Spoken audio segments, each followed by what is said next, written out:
有一个新的确诊案例，侵犯免疫系统。新冠肺炎的相关讯息不间断放送。正值非常时刻，疫情大小事不可不知，但伴随而来的也包括焦虑不安，俨然成为两面刃。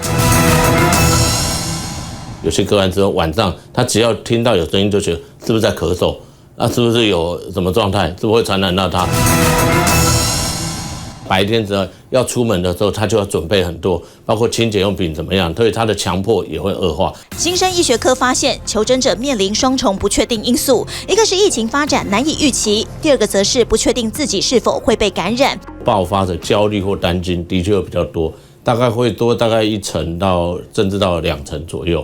他还会问医生说：“那医生最近你有出国去吗？”第一关，先透过检视问卷量表来侦测求诊者的情绪困扰，包括是否容易动怒、感觉忧郁，甚至有自杀的想法等，再依据回答的程度加总得到分数。如果10到14分，这个就中度，应该就要至少要接受心理咨商或者专业的咨询。像量表是比较偏向主观程度的描述，还有一种方式是透过仪器，它可以借由客观数据来测量你的情绪压力是否爆表。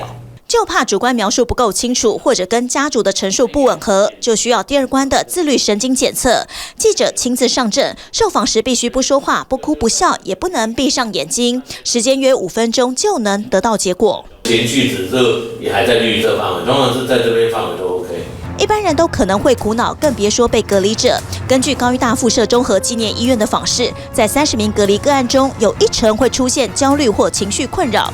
另外就是第一线医护人员、上了年纪的爸爸妈妈，跟45到60岁，都是容易暴露在压力的高风险族群。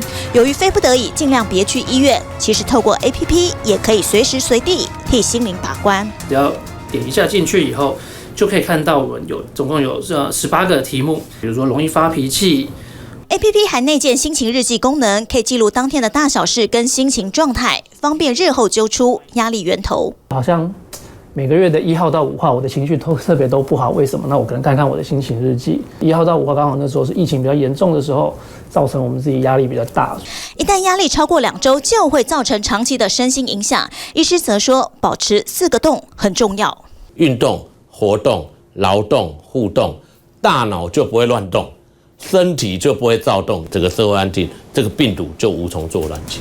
周遭环境有没有病毒看不见，但确诊者带有病毒毋庸置疑。像查不到感染源的第24例，一开始只说是住北部妇人，就引发中央地方过招，而不是现在很多的讯息非常模糊。真的会安心吗？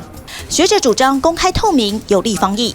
在一个流行病到一个社区传染的阶段，那资讯越透明越公开，对于整体社会的这个防疫是有帮忙的。根据外媒报道，南韩政府把确诊者足迹公布的巨细靡遗整理成警报，不停地发送给民众手机，结果引发肉搜，甚至有人抓包确诊者有婚外情。首尔大学有团队针对1000位民众做访谈，发现在疫情延烧下，最害怕周遭的潜在传染者遭感染后面临的批判跟潜在损失，以及自己可能是无症状的感染者，而且比起害怕病毒，更恐惧被社会污名化。在疫情发生的时候，没有人是局外人这个常常是受到感染是先后的问题，所以我们要有同情心。防疫与侵犯隐私界限如何拿捏也是关键。面临未知的病毒，除了有形的口罩、酒精，无形的心理免疫力也同样重要。在这场不知还要打多久的持久战中，才有赢的胜算。TVBS 新闻，张志明、严瑞生、张庆玲台北报道。网上看新闻，请下载 TVBS App 或直接按订阅 TVBS 新闻频道。